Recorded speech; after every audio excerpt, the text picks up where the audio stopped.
Hello, everyone. Welcome, welcome. I'm Rosa Linda Román. I go by Rosa Linda, and this is my weekly reading of my book, Losing Sight of the Shore, How to Live on a Boat Without Killing Your Family.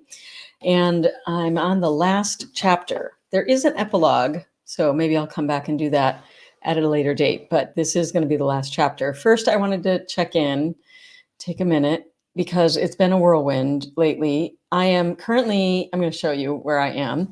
I'm currently in Bath in England, Bath, where we toured Bath University today. My daughter is trying to decide where she wants to go to university. So we had a minute. We had an opportunity to tour some colleges all around the UK or universities. So we started in Glasgow in Scotland. We went to Strathclyde in Glasgow as well. And then we went to, where else did we go? We went to Sheffield. And yesterday we went to Southampton, or the day before. And then today we toured the University of Bath. All of this to say, it's been an adventure. All has been really interesting. I've learned a lot about this area and trying to decide if our baby will be going to school there. And all the while I've been writing. And I finished reading I'm writing a trilogy of conspiracy thrillers. And the first one, called Death Wounds, I finished reading it to my family on this drive around the UK. And Ziva was screaming at me about it, which is kind of funny. She was like, no, you can't do that to the characters. So that's maybe good or maybe bad. I'm telling you all of this because I'm not sure what I'm going to do with these live streams coming up soon. I actually have a really cool opportunity. I'll be speaking at something called Author Nation in Las Vegas in November. So look for information about that. I'll certainly share that here. I don't know. I might share some of my upcoming, some parts of this series that I've been writing, or more related to living on a boat, because we currently live on a catamaran, which is in Spain. That's where we have someone on board watching our dog Nala, who is also in this picture right there. All right. So before I talk too much to myself, because these live streams lately have been just me, which is okay. I'm sure some of you catch the replay, and I appreciate that. And if you want to listen to the audio, I put that out over on my Substack, which is in the show notes. But without further ado, here we go. This is chapter 32, Leaning In, of Losing Sight of the Shore. Leaving the Veterans Day program at Samuel School here in Texas leaves me thinking about community and the things I'm enjoying about being here. There is so much to love, even if it isn't a home on the water, taking me to new and exciting places. As we settle into a comfortable pattern of living in this lovely community, people ask me all the time, why don't you just move there? They remind me of what they think the kids need: stability, peer groups, consistency, routine, and a brick and mortar school. And I feel the resistance rise in me. How can I love where I am and still want to leave? Because I feel we still have more exploring to do as a family. How can I pick just one place to live when I like so many places and love so many people? Yes, I can love where I am at any given moment, but I also have a serious craving for movement. Not just running around the block movement, but running around the planet. The reason the boat suited me so well is partly because I'm called to the sea, and partly because it offered the potential to connect with many new communities while still having the comforts of home along the way. Some people satisfy that craving with campers or RVs so that they can travel the country without having to rent a new hotel room, Airbnb, or VRBO rental house in each new city. The kids can bring their stuffies along for the ride without needing to carry them all in their luggage. The bread machine and crock pot come with you. You have your whole wardrobe at your disposal, even if it has to be much smaller than it was in your stationary house. You can carry your journals for writing and favorite books for reading and still satisfy your wanderlust. The trouble I have is that my family and my adventurous spirit aren't always in agreement on this issue. Some days they are, and that is how we manage to move onto the boat in the first place.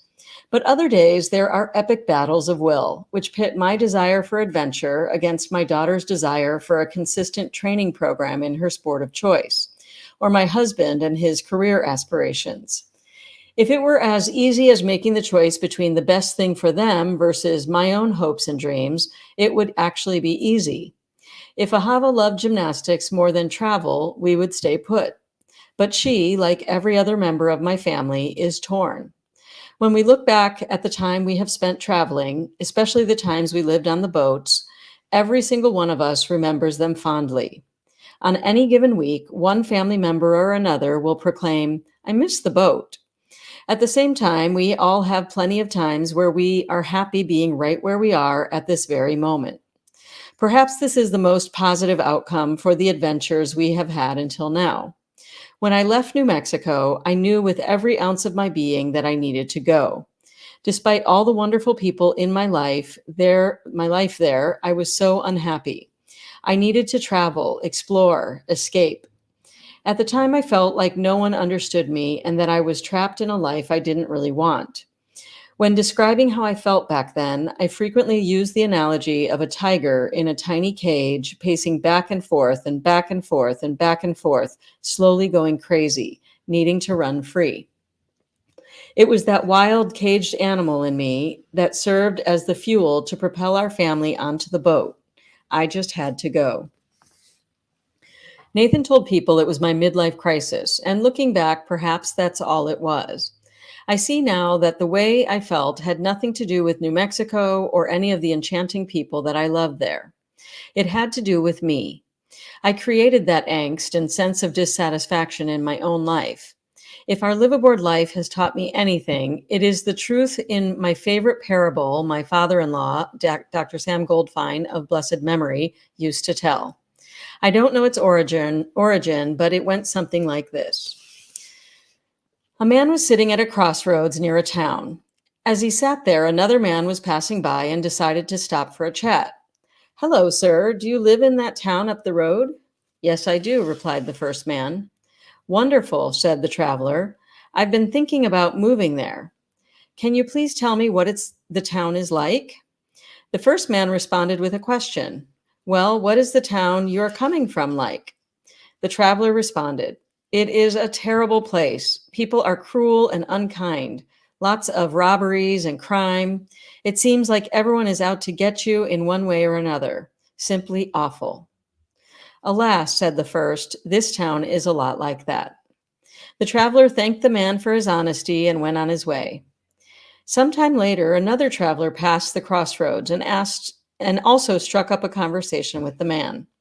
"Hello, good sir. I'm thinking of moving to this town. Could you please tell me what sort of place it is?" "Well, what is your town like?" he replied. "Oh, it is marvelous," the man responded. "So much brotherly love, neighbors helping neighbors, really a delightful place which will be hard to leave." To which the first man said, "This town is a lot like that too." I've always loved that story because it reminds me that, to loosely quote Tony Robbins, talking about why relationships fail, the problem is that wherever you go, you take you with you. If you are miserable and look for the misery, you will find it. If you move onto a boat and believe it is magnificent, it will be. And if you move to a neighborhood and treat your neighbors like they are a blessing, they will live up to your high expectations. The good news for me is that the adage, "absence makes the heart grow fonder," applies when you break free of your self-imposed tiger's cage and move onto a boat, or buy an RV, or take a train trip across Europe, or open that bakery you've always dreamed of. In other words, when you step out of your comfort zone, you find so much more to love about yourself, past, present, and future. You can have your heart's desire and rediscover the parts of your old town that are a lot like that too. That said, I still have the wanderlust, and I truly have no idea where the wind will blow us next. Thanks to all the living, learning, and loving we experience throughout our liveaboard lives, at least I now know I will not be running away from anyone anymore. Instead, I will be leaning in, stepping up, and moving toward the wonderful connections, old and new, that truly make this magnificent life worth living. That is chapter 32, Leaning In, of Losing Sight of the Shore.